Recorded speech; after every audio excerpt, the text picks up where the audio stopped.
রক্তদান মহৎদান এই কথা মাথায় রেখে তীব্র দাবদাহে রক্তের সংকট মেটানোর উদ্দেশ্যে কেশিয়ারি পুলিশ প্রশাসনের পক্ষ থেকে বুধবার কেশিয়ারি রবীন্দ্র ভবনে রক্তদান কর্মসূচির আয়োজন করা হয়।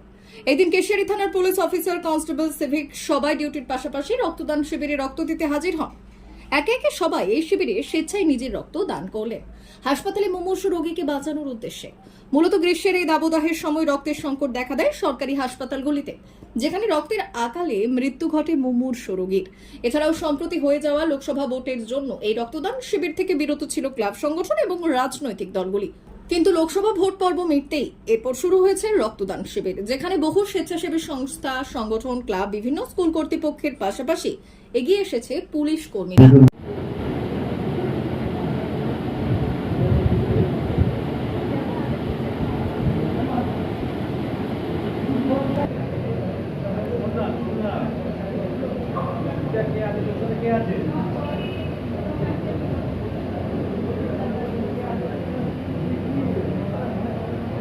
হঠাৎ নয়, আপনারা প্রত্যেকেই জানেন কি স্পেশালি সামার সিজনে ব্লাডের একটা স্কেয়ারসিটি প্রত্যেক ব্লাড ব্যাঙ্কে হয়ে থাকে।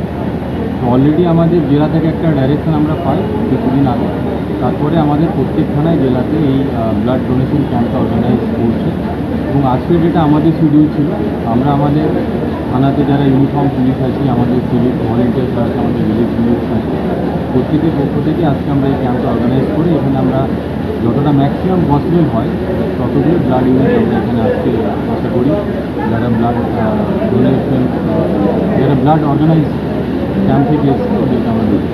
পুরোটাই কি কেশিয়ারি থানা পুলিশ প্রশাসনের স্টাফদের মধ্যেই হচ্ছে?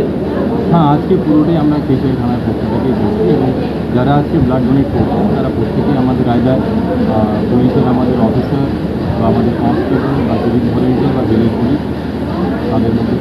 কতজন রক্ত দিচ্ছেন বা টার্গেট কতজনের রয়েছে? টার্গেট আমরা ভাবছি আশা করি 50 ইউনিট আমরা এখান থেকে।